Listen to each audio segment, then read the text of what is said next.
Bonjour à tous et bienvenue dans Souvenirs d'écoliers. Chaque semaine, je reçois une personnalité qui se confie pour moi sur son enfance et sa scolarité. Avec moi cette semaine, on a Héloïse Martin. Ça va, Bonjour, Héloïse ? très bien, merci. Alors, tu es comédienne. Le grand public t'a découvert en 2016 dans Tamara. Depuis, après, il y a eu la suite en 2018. Et puis, d'autres apparitions dans des séries, des passages remarqués aussi dans Danse avec les stars ou Star à nu, du théâtre. Et une BD, tout à fait récemment, Les yeux fermés, sur laquelle on reviendra un petit peu plus tard dans l'émission. La suite pour toi, c'est quoi? Eh ben, écoute, la suite, c'est l'adaptation de la BD pour le cinéma. Au cinéma. Je l'espère, exactement. Tu travailles dessus? Je travaille dessus. C'est concret ou C'est tu peux nous en dire un parce peu que, oui, bien sûr, c'est concret parce que la BD, elle est sortie, parce qu'elle existe, parce qu'il y a différentes boîtes de production aujourd'hui qui ont été touchées par l'histoire et qui ont envie de m'accompagner aussi dans cette adaptation. Donc après, il y a... Enfin, Tu le réaliserais? ça met des années. Oui, c'est l'objectif. C'est pour ça que cette année, là, en janvier, j'ai réalisé mon premier court-métrage. D'accord. Parce qu'il fallait quand même que je fasse mes preuves aussi derrière la caméra. Et c'est un exercice qui m'a plu. Enfin, j'ai adoré, je me suis sentie à l'aise. Et du coup, ouais, j'espère que ce projet verra le jour. Où est-ce que tu as grandi? On va revenir, on va faire un petit flashback. Tu as grandi à Château-Giron? Oui, c'est ça. Pourquoi tu fais une tête comme ça? Château-Giron. Ouais, c'est un très beau village médiéval en Bretagne, à 15 minutes de Rennes. D'accord. Et j'ai grandi là-bas toute mon enfance, enfin de mes 1 an à mes 18 ans. C'était comment ton enfance là-bas? C'était incroyable. C'était une enfance à la campagne, très joyeuse, avec des parents divorcés, mais ça se passait très bien. Avec un petit frère et une petite sœur. Je suis l'aînée. T'es l'aînée? Ouais, exactement. Okay. Et j'ai adoré aussi avoir un petit frère et une petite sœur. Tout va bien. Bon, il y a eu un épisode de ma vie du coup, que je raconte dans la fameuse BD, dans la BD. Les yeux fermés, qui a été plus compliqué parce qu'à mes 9 ans, j'ai été victime d'agression sexuelle de la part d'un oncle. Et à partir de là, c'est vrai que ma vie, elle a changé. Avant, j'étais une enfant, et puis d'un coup, j'ai été basculée aussi dans un monde d'adulte. Donc, on va dire que mon enfance, quand même, concrètement, elle s'est arrêtée là. Et aujourd'hui, ça m'a permis aussi de devenir la femme que je suis aujourd'hui, avec d'autres idées, d'autres combats à mettre en avant. Donc, tu dis voilà. qu'à ce moment-là, tout de suite, tu as senti que ton enfance s'arrêtait? Ouais, complètement. Quand on a 9 ans et que tout d'un coup, on est confronté en fait, à cette violence indescriptible, quand on doit mettre des mots sur la sexualité, quand on a 10 ans, 11 ans, quand on doit d'un coup avoir des rendez-vous devant des gendarmes, devant des associations, assister à un procès. Est-ce que toi, tu as tout de suite porté plainte? Non, ça a duré à peu près 2 ans. J'ai mis 2 ans à en parler à mes parents, enfin à ma maman notamment. Et après, ça a été très long. Donc j'ai 11 ans quand j'en parle à ma maman. Et le procès a lieu quand j'ai 16 ans. C'est très long, la justice, malheureusement. C'est ça qui est dur, je trouve, pour les enfants. C'est de devoir réexpliquer tout le temps, en permanence. Et en fait, finalement, ne pas s'en libérer, en fait. Ouais, exactement. Et du coup, moi, j'avais une partie de ma vie qui était à l'école où personne ne se doutait de quoi que ce soit. Et puis une partie à la maison, avec des moments quand même merveilleux et très drôles. Et j'ai une famille qui a beaucoup d'humour. Mais il y avait quand même ce sujet-là à aborder fréquemment. Ces rendez-vous, je loupais l'école parce que j'avais un procès alors que j'avais 16 ans. Normalement, c'est pas comme ça que doit se Je pense qu'il y a quelque chose à faire différemment dans la justice en France clairement. Pour traiter ça? Bien sûr. Déjà, l'accompagnement des victimes, pour moi, il est par la justice, c'est une catastrophe. Et en prévention, j'en ai eu zéro. J'en ai eu quand même beaucoup de la part de mes parents, mais sinon, on n'en parle pas du tout. Et puis, au-delà de ça, tu vois, mon agresseur qui a avoué les faits, il a été condamné à 18 mois de prison avec sursis. Donc, en fait, il n'a pas fait de prison. Et 3 000 € de dédommagement. En gros, violer des enfants aujourd'hui, ça équivaut, tu payeras 3 000 €, puis non, tu ne feras pas de prison. Tu pourras garder ta vie, la même vie qu'avant. Et ta maman, t'en parle beaucoup, elle a tout de suite... elle t'a tout de suite cru. Elle m'a tout de suite entendu, elle m'a tout de suite cru. Elle a été une épaule pour moi. Elle a été parfaite. Après, la façon dont ça a été géré au début par la famille, ça a été très compliqué. Tout le monde avait son mot à dire, tout le monde avait son point de vue. Lui, il est mis sur un piédestal dans la famille, donc mais en revanche, une partie de la famille qui veut le protéger. Mais tout le monde m'a cru. Tout le monde m'a cru. Et aussi, j'ai eu de la chance parce que cet oncle a avoué les agressions. Donc, mine de rien, dans mon malheur, j'ai eu beaucoup de chance. T'as pas eu à être, entre guillemets, traitée de menteuse comme ça arrive pour d'autres enfants. Exactement. Non, je suis vraiment chanceuse dans mon cas. Et dans la chronologie de ta tête, tu catégorises tes souvenirs avec un avant et un après ça, quand tu repenses à ton enfance. Ah, mais quand je pense à mon enfance, je pense à cette innocence, à toutes les activités, les balades en vélo dans la campagne, les vacances scolaires, l'école beaucoup. Moi, ça m'a pas posé de problème d'avoir des parents divorcés, de faire une semaine chez l'un, une semaine chez l'autre. C'était vraiment... Ça a tout de suite été établi comme ça, comme mode de garde? Ouais. Exactement. Et ça s'est vraiment très bien passé. Avec mon frère, on a adoré. Et enfin, on n'a pas connu autre chose, donc je peux même pas comparer. Oui, mais ça t'a pas perturbé? Non, pas du tout. Et puis, il y a le après où il y a ces violences-là, où je suis confrontée, comme je te disais, à un monde d'adulte, où je deviens anorexique, où d'un coup aussi à l'école, le regard il change. Je suis traitée de squelette. Ah, parce qu'après, le fait que toi, physiquement, t'aies changé, t'as subi du harcèlement à l'école? Ouais. Ça a d'abord été ça, c'était Skeletor qu'on m'appelait à l'école. Donc je me suis un petit peu isolée et au contraire, moi, l'école, les cours et les profs, ils m'ont aussi portée dans... J'étais bien, moi, à apprendre à l'école, j'étais bien dans mon monde pour m'échapper de tout ça. Et puis après, il y a eu d'autres harcèlements parce que je voulais être comédienne. C'est pas un métier... À quel âge t'as voulu être comédienne? Depuis toute petite, j'ai toujours dit à mes parents que je voulais faire du cinéma, que je voulais tourner des films, que je voulais me déguiser, créer des personnages, tout ça. Et puis plus tu grandis, plus ça devient concret dans ta tête. Je commence à m'intéresser aux différentes écoles possibles. Je regardais de plus en plus de films. J'adorais regarder les making-of après un film. C'est voir, comprendre les fonds verts, tout ça, ça me faisait rêver. Et puis très vite, en seconde, j'ai décroché un premier rôle. Et là, du coup, à l'école... T'as des profs qui te voient différemment parce que j'habitais en Bretagne, parce que je loupais l'école pour aller passer un casting à Paris, pour aller faire un tournage, une journée par-ci, une journée par-là. Et puis t'as tes copains depuis toujours qui aussi, je sais pas si c'est de la jalousie, je sais pas encore. T'es mise sur le devant de la scène, donc il y a forcément un regard qui change. Sauf ceux qui t'aiment très très très très très fort et qui te connaissent très très bien. Mais Et en plus à un âge, tu vois, 15-16 ans où, mine de rien, tu te transformes, c'est un gros chamboulement, l'adolescence. C'est compliqué, je trouve. Est-ce que tu dirais que ça a perturbé ta scolarité? T'étais quel genre d'élève, d'ailleurs? Moi, j'étais... C'est horrible à dire, mais j'étais l'élève modèle. J'ai jamais eu une note en dessous de 16. J'étais déléguée tous les ans. Non, mais c'est horrible parce que c'est dommage. Mais aujourd'hui, quand t'es très bon élève, j'ai presque honte de le dire. Je vais pas mentir, je vais pas dire que j'étais... T'es un peu mal vu, tu sais, à l'école. À partir du collège, notamment, quand... tu lèves la main pour participer, quand t'es déçu parce que t'as eu 17 ou 18 et que j'étais pas T'as pas eu 20 sur 20? Si, j'en avais. Mais quand j'avais que 17 ou 18, pour moi, c'était un mini-échec. Et du coup, tu te fais traiter, T'étais très exigeante avec toi-même. Très. Et puis j'adorais l'école. Et puis, tu vois, avec mon frère, on a été très autonomes parce qu'on allait à l'école aussi à pied. À partir du CM2, on rentrait le soir à la maison tout seul. Et direct, on se posait, on faisait nos devoirs et on adorait ça. Ton frère aussi travaillait très bien. Ouais. On prenait notre goûter en faisant nos devoirs et quand nos parents rentraient, le soir, tout était fait. Ils nous ont jamais mis une pression pour qu'on soit les premiers de la classe parce qu'en fait, on aimait ça, on était curieux. Et pour nous, l'école, c'était chouette, quoi. Ils vous ont jamais dit, il faut absolument travailler bien à l'école? Non, pas du tout. C'était vous, tout seul? Et puis, ils nous aidaient quand on avait besoin d'aide. Ils étaient là, chacun dans leur domaine. Mon père, il nous aidait beaucoup, beaucoup pour les maths. Ma mère, beaucoup pour le français, les langues étrangères. Voilà. Donc, une scolarité parfaite. Parfaite, je sais pas si c'est parfait, mais en tout cas, oui, j'avais des bons résultats, des bonnes appréciations. Voilà. Tu juges comment, toi, l'école française que tu as reçue, l'enseignement que toi, tu as reçu? Écoute, moi, j'ai adoré 95% de mes professeurs. Ce que j'apprenais, ça me passionnait dans toutes les matières, autant en histoire qu'en art plastique, qu'en cours de sport. Moi, j'ai adoré, avec ma vision, évidemment, de l'époque. Aujourd'hui, avec du recul, je me rends compte de choses qui pourraient changer, mais moi, j'ai vraiment aimé l'école. En tout cas, j'étais bien, j'étais à ma place. T'avais soif d'apprendre? J'avais soif d'apprendre.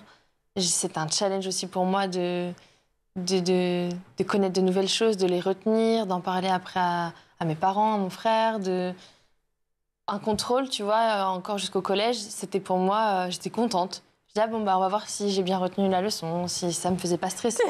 Non, mais vraiment, c'était. Mais quand même, c'est comme un angoissant, jeu. un contrôle. Tu vois, les maths, aujourd'hui, les gens, il y en a peu qui aiment les maths. Ah oui. Moi, je voyais ça comme, ok, vas-y, on va trouver la solution à ce problème. C'était un jeu. C'est une souvent énigme. la matière cauchemar ici. Ouais, bah, apparemment, on m'a dit. Ouais. Mais moi, j'aimais bien ça.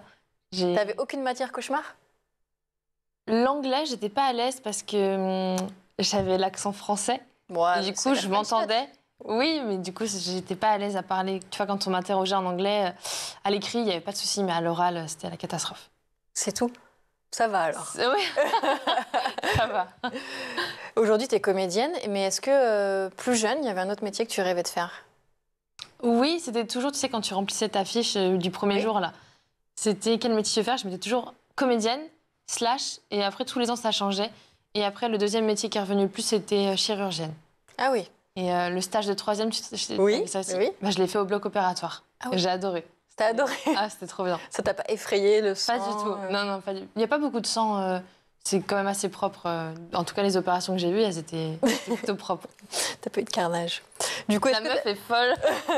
non, mais ça n'a rien à voir, quoi. Donc, ouais, non, c'est vrai. Et du coup, est-ce que tu as essayé d'aller dans cette voie? C'est quoi ton parcours après d'études? Après, j'ai fait une première scientifique, du coup. Et c'est là que ça s'est pas bien passé avec mes professeurs parce que quand même, j'avais cette envie de devenir comédienne et de m'intéresser à ce C'était vraiment ton parcours-là. rêve de petite fille? Vraiment. Et donc, comme ça s'est pas bien passé et avec mes anciens amis et avec les professeurs, j'ai changé complètement de lycée. J'étais à l'autre bout de Rennes et je suis passée en terminale section cinéma. Ah, donc ça, c'est adapté à ta personne. Mais complètement. Et là, c'était incroyable. Là, j'ai appris l'histoire du cinéma, j'avais des cours sur comment construire un scénario, quels sont les objectifs pour les caméras, comment on fait du montage. Est-ce que c'est à ce moment-là que tu te dis, c'est sûr, c'est ce que je veux faire dans la vie? Oui, c'était sûr. J'avais fait mon premier film en seconde. Et déjà, là, quand j'étais arrivée sur le plateau de tournage, c'était une évidence. J'avais l'impression de réaliser mon rêve et d'être à ma place. C'était mon univers, je me sentais hyper bien. Et du coup, en section cinéma, où c'est pas côté comédienne, c'est plutôt le côté technique, de la réalisation, t'apprends tout le métier. Exactement. C'était passionnant. J'ai adoré. Ah ouais, vraiment. Et c'est d'ailleurs aujourd'hui, tu veux pas juste être comédienne. J'ai tellement d'histoires à raconter. Il y a plein d'histoires dans ma tête que j'ai envie de poser à l'écrit et après de réaliser. Donc, Pour toi, du coup, professionnellement, ça commence en seconde, quand tu décroches ce premier rôle. Exactement. Et la suite après, alors? De ce parcours-là de comédienne? Eh ben, écoute, 2 ans de casting où il se passe rien. C'est important de dire qu'en parallèle, il y a le procès. Et là, ça me met tellement mal que je prends 30 kilos. Donc, c'est l'effet inverse. Et mine de rien, dans le milieu du cinéma, quand tu es un peu ronde ou ton premier rôle, grosse, tu le déroches en étant très mince. Exactement.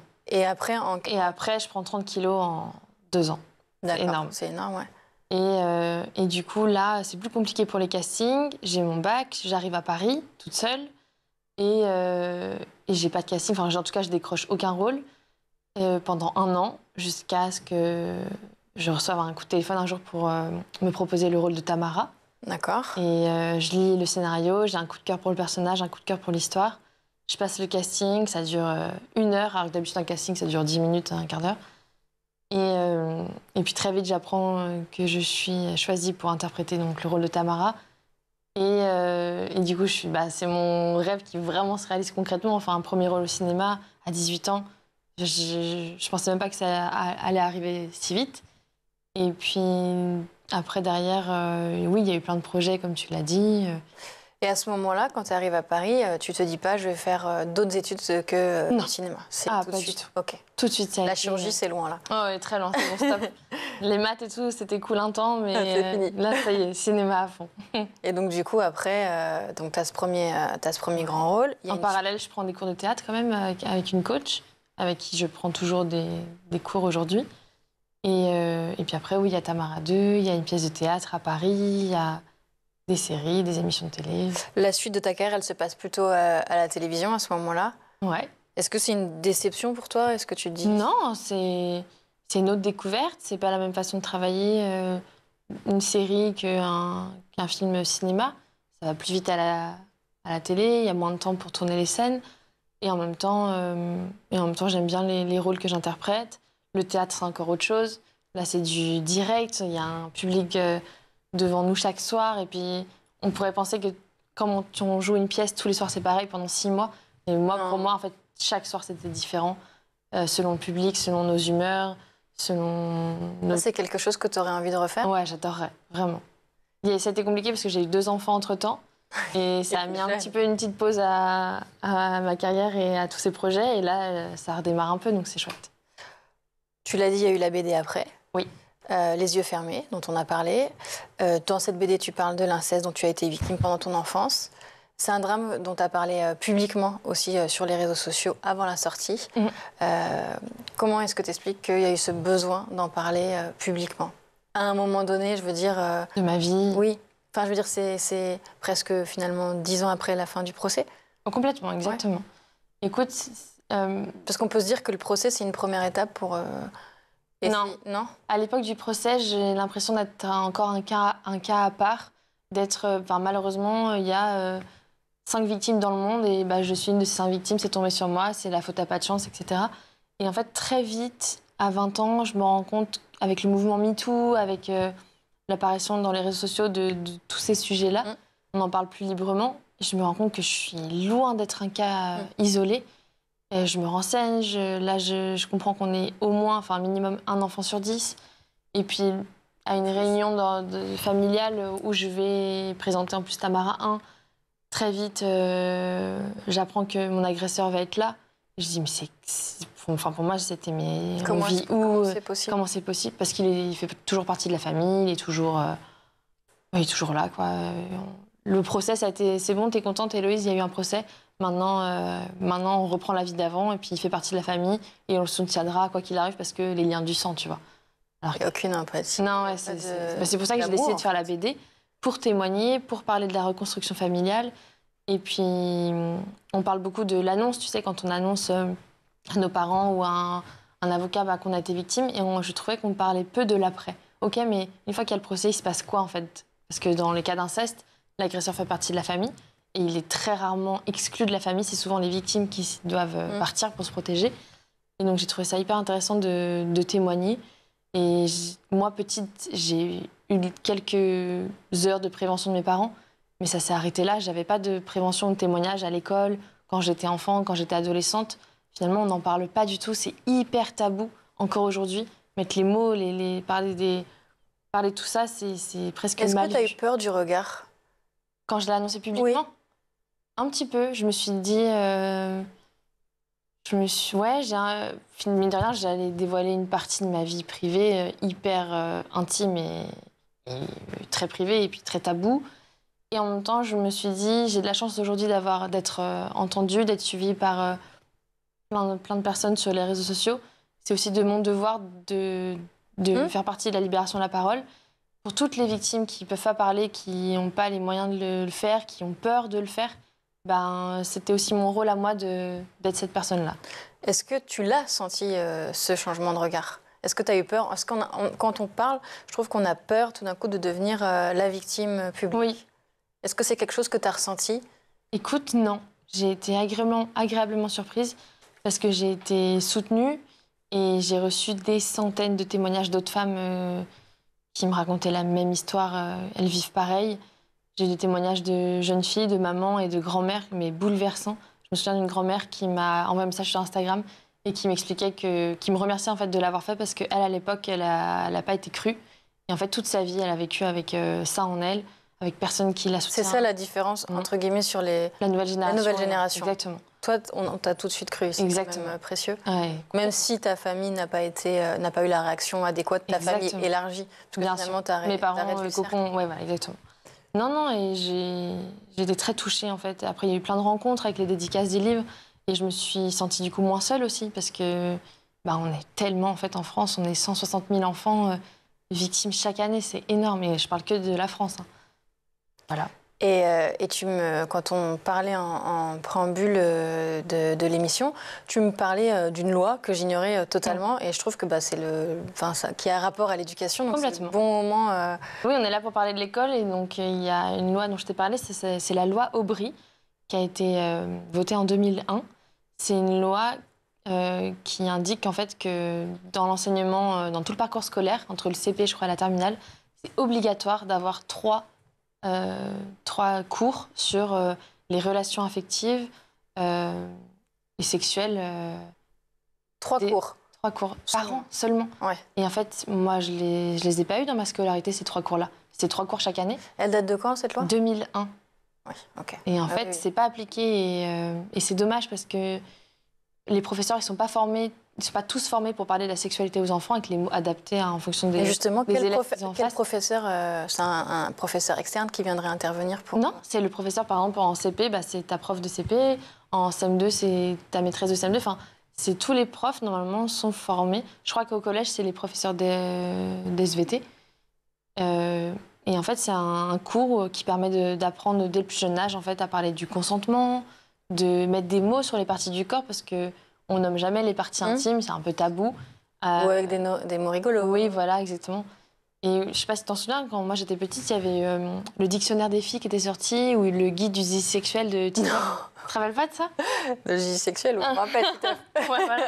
Et ça, c'était hyper cool de lire ça dans sa chambre et d'apprendre. C'était un peu rigolo de nommer les parties intimes, de montrer comment on faisait des enfants. Et c'était adapté, en fait, par rapport aux lecteurs, à l'âge des lecteurs.